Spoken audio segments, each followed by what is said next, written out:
Bismillahirrahmanirrahim. Assalamualaikum warahmatullahi wabarakatuh.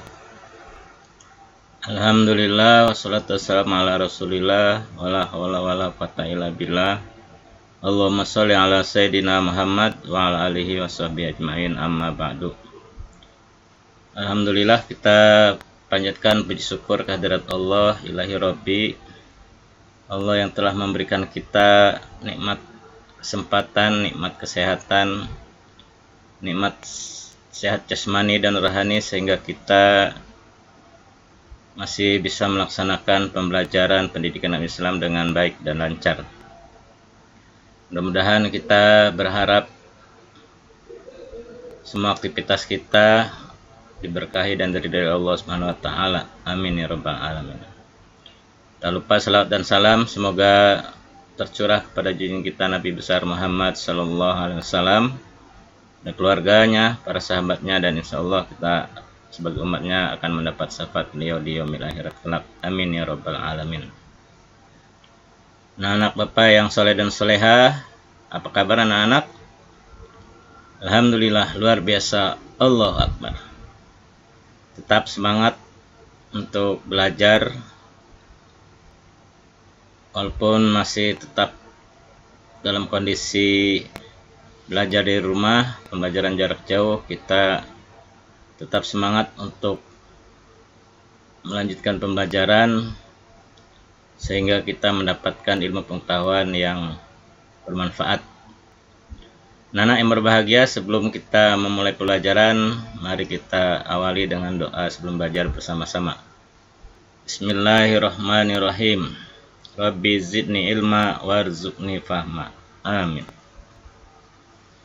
Terima kasih anak-anak.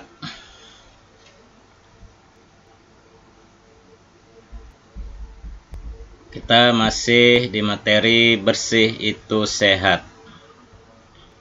Kali ini pertemuan yang kedua.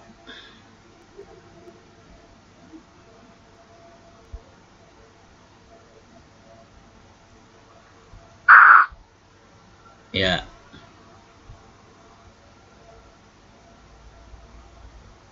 Tujuan pembelajaran kita masih sama seperti pertemuan pertama. Kita akan memahami tata cara bersuci dari hadas kecil dan hadas besar. Pertemuan kedua ini, selain memahami, juga kita bisa mempraktekkan bagaimana tata cara bersuci dari hadas kecil dan hadas besar sesuai dengan ketentuan syariat Islam. Anak perhatikan dengan baik sehingga kalian bisa memahami pembelajaran ini dengan baik pula dan bisa dipraktekkan dalam kehidupan kita sehari-hari. Pertemuan kedua ini kita akan membahas aku senang berwudu. Ya, kegiatan wudhu ini harus kita senangi karena banyak mengandung manfaat yang luar biasa. Selain kebersihan dan kesehatan tubuh kita, juga kesehatan jiwa kita.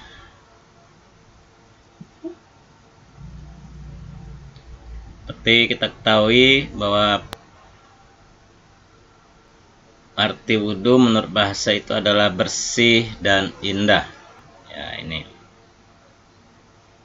secara bahasa pengertian wudhu itu adalah bersih dan indah. Orang yang rajin berwudhu, maka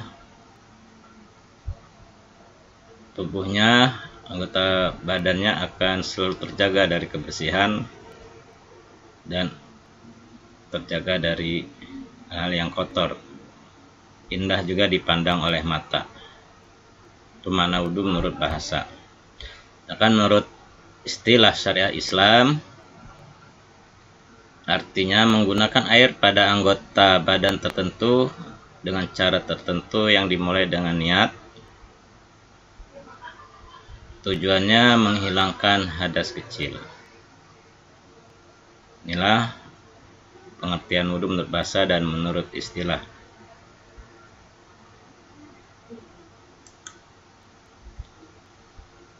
Sekarang kita mengenal syarat sah wudhu apa saja. Pertama, tentu kita harus beragama Islam. Orang yang beragama Islam itu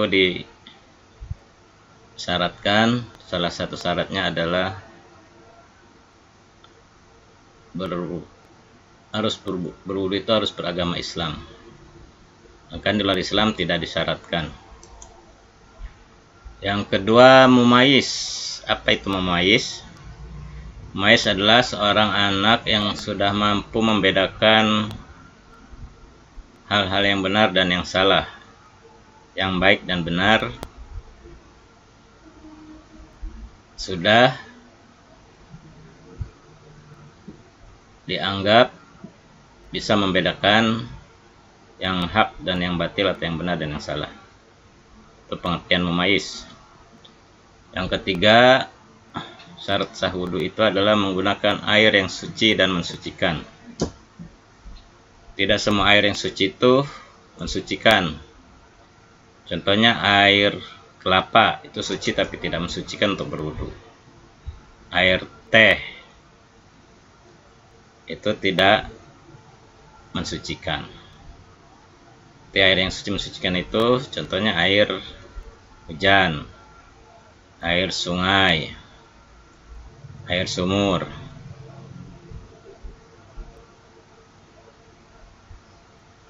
Yang keempat, tidak ada sesuatu yang menghalangi sampainya air ke kulit kita.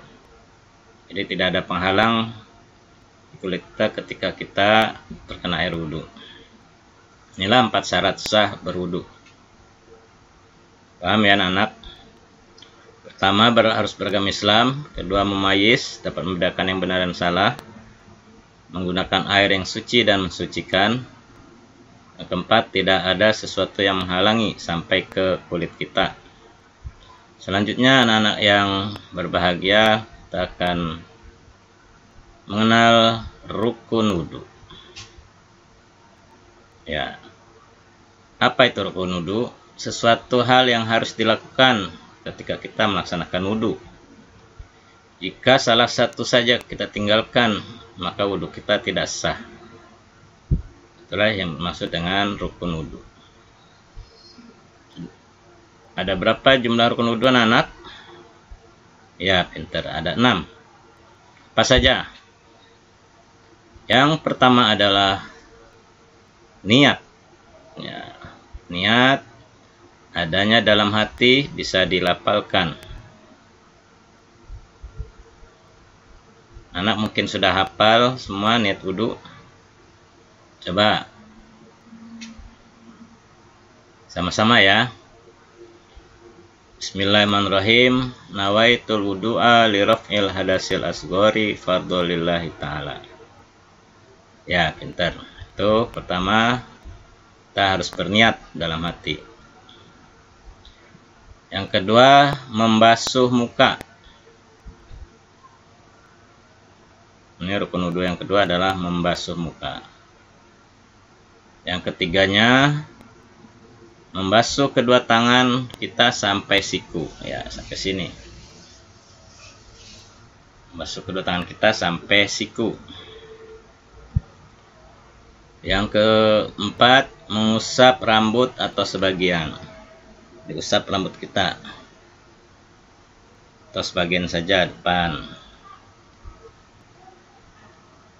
Yang kelima, membasuh kaki sampai mata kaki. Yang terakhir, tertib berurutan ya, dari nomor 1 sampai nomor 5. Tidak diloncat-loncat atau tidak dari 5 dulu baru ke nomor 2. Tidak. Tertib itu berurutan. Inilah rukun wudhu yang wajib dilaksanakan ketika kita melaksanakan wudhu. Salah satu saja dari ke-6 ini tidak kita laksanakan, maka wudhu kita akan batal. Oke, mudah-mudahan anak paham tentang rukun wudhu ini. Selanjutnya, kita akan mengenal sunnah wudhu. Sunnah itu fungsinya untuk menambah pahala dan menyempurnakan wudhu kita. Kita kadang berwudhu terburu-buru atau wudhu kita kurang sempurna. Dengan menjalankan sunnah wudhu ini, maka itu akan ditutupi, disempurnakan wudhu kita sehingga lebih baik lagi. Pertama, sunnah wudhu itu kita membaca 2 kalimat syahadat ketika hendak berwudhu. Ya, asyhadu alla ilaha illallah wa asyhadu anna muhammadar rasulullah. Membaca ta'awuz dan basmalah. A'udzubillahi minasyaitonirrajim. Bismillahirrahmanirrahim. Selanjutnya yang C, berkumur-kumur. Ya, air kita masukkan ke dalam mulut kita kumur-kumur dan kita buang lagi. Yang D, bersiwak, menggosok gigi. Yang E, membersihkan lubang hidung dengan cara istinsya. Apa itu istinsya? Menyedot air dengan hidung secara perlahan, dan istinsyar, mengeluarkannya atau menyemprotkan air keluar dari hidung. Jadi kita praktekkan ya. Kita pahami dulu konsepnya, teorinya. Yang F, menyapu seluruh kepala. Itu bagian dari sunnah. Yang G, membasuh sela-sela jari tangan dan kaki kita. Yang H, mendahulukan yang kanan dari yang kiri. Yang I, membasuh anggota wudhu sebanyak 3 kali. Wajibnya sekali, tapi kalau kita mau menyempurnakan, kita membasuh anggota wudhu kita sebanyak 3 kali. Yang J, mengusap kedua telinga bagian luar dan dalam. Terakhir, membaca doa sesudah wudhu. Hafalan anak doa sesudah wudhu? Siapa yang belum hafal? Ya, harus hafal ya. Ini doa wudhunya. Ya, doa sesudah wudhu.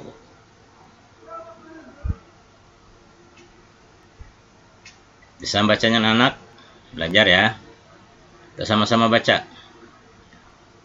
Asyhadu an la ilaha illallah wahdahu la syarikalah wa asyhadu anna muhammadan abduhu wa rasuluh.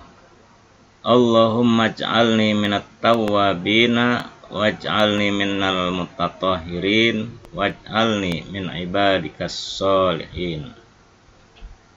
Tadi ulang lagi anak. Asyhadu an la ilaha illallah wahdahu la syarikalah wa asyhadu anna muhammadan abduhu wa rasuluh. Allahumma ij'alni minat tawwabina waj'alni minal mutatahhirin waj'alni min ibadikas sholihin. Dihafalin ya anak ya. Jadi kalian diminta praktek wudhu dengan benar. Ini artinya. Bisa dibaca ya. Aku bersaksi bahwa tiada Tuhan melainkan Allah yang Maha Esa. Tiada sekutu baginya. Dan aku bersaksi bahwa Nabi Muhammad adalah hambanya dan utusannya. Ya Allah, jadikanlah aku orang-orang yang bertobat, orang-orang yang suci dan hamba-hambamu yang soleh. Amin. Nah, bagus ya doa sesudah wudhu. Ini harus kita baca menghadap kiblat ketika kita sesudah wudhu. Selanjutnya anak-anak, ya kita akan praktek wudhu. Perhatikan dengan baik biar kalian bisa melihat bagaimana cara berwudhu yang benar.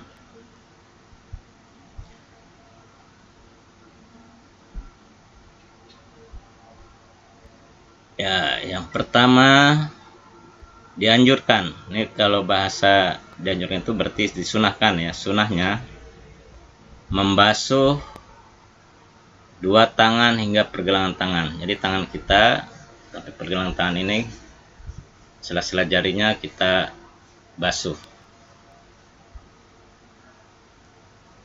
Yang kedua dianjurkan, disunahkan berkumur-kumur dengan sempurna. Ya, sebanyak berapa kali anak-anak? 3 kali. Tenang dan penuh kehusuan berwudu, jangan terburu-buru. Kita berkumur-kumur dengan sempurna sebanyak 3 kali. Pastikan tidak ada sisa makanan yang tertinggal di gigi kita, di mulut kita. Ya, yakin bersih. Selanjutnya yang ketiga, dianjurkan membasuh rongga hidung dengan cara menghirup air. Kita masukkan air, lantas kita buang kembali. Ya. Biasakan, kalau belum terbiasa, pedas di hidung kita. Kalau sudah terbiasa enak. Yang keempat, diwajibkan. Nah, ini yang wajib. Kalau yang 1, 2, 3 itu sunnah. Diwajibkan membasuh muka dengan sempurna. Batas muka atau wajah adalah ujung dagu sebelah bawah ini. Dan tempat tumbuhnya rambut di atas kening. Seperti ini.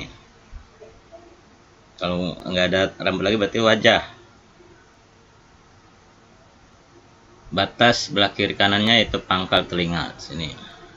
Ya, semua anggota wajah kita ini kita basuh, kan ini termasuk wajib. Tidak ada bagian muka kita yang tidak terkena air wudhu. Yang kelima, diwajibkan.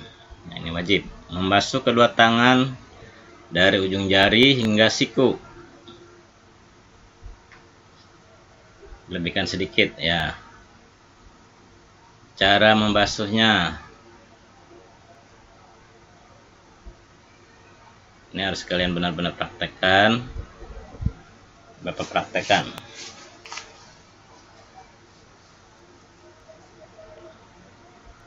Ya, air dari keran ngalir ke sini dari ujung jari kita, tarik ke siku. Ya, ini ke depan. 3 kali. 2 kali, 3 kali. Kiri juga. Boleh berurutan, boleh 3 kali, 3 kali. Yang penting membasuhnya. Nih ya. Itu cara membasuh tangan sampai siku. Yang keenam, wajib menyapu atau mengusap kepala sebagian atau seluruhan. Dari depan bawa ke belakang, tarik ke depan. Yang ke-7, disunahkan atau dianjurkan mengusap 2 tahun telinga bagian luar dan bagian dalam. Setelah air sudah tangan, masukkan telunjuk kita ke lubang hidung, jempol kita di belakang, usap dari bawah, tarik ke atas, balikin lagi dari atas bawa ke bawah, diputar. Yang di dalamnya juga kita putar.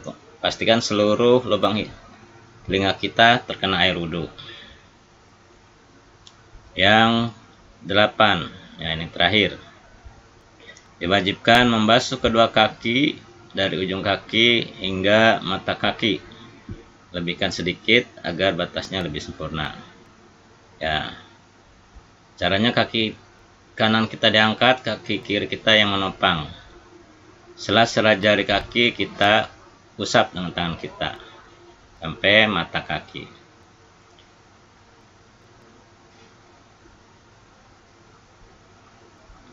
Itulah anggota wudhu yang wajib dan yang sunnah yang kita basuh. Mudah-mudahan anak-anak dengan keterbatasan pembelajaran kalian bisa pahami, kalian bisa praktekkan di rumah. Nah, ini prakteknya. Bapak akan melihat sejauh mana kalian bisa praktekkan wudhu dengan benar. Praktekkan wudhu dengan benar, divideokan lalu dikirim ke classroom untuk mengambil nilai praktek wudhu. Dan kalian bisa memahami dan mempraktekannya dengan benar. Demikianlah materi pertemuan kita kedua ini. Mudah-mudahan kalian bisa memahami, bisa mempraktekkan, sehingga kalian ketika melaksanakan wudhu bisa benar dan sempurna. Lebih dan kurangnya Bapak mohon maaf. Sebelum kita akhiri, mari kita baca lafal hamdalah. Alhamdulillahirabbil alamin. Lebih dan kurang Bapak mohon maaf. Billahi taufiq wal hidayah. Assalamualaikum warahmatullahi wabarakatuh.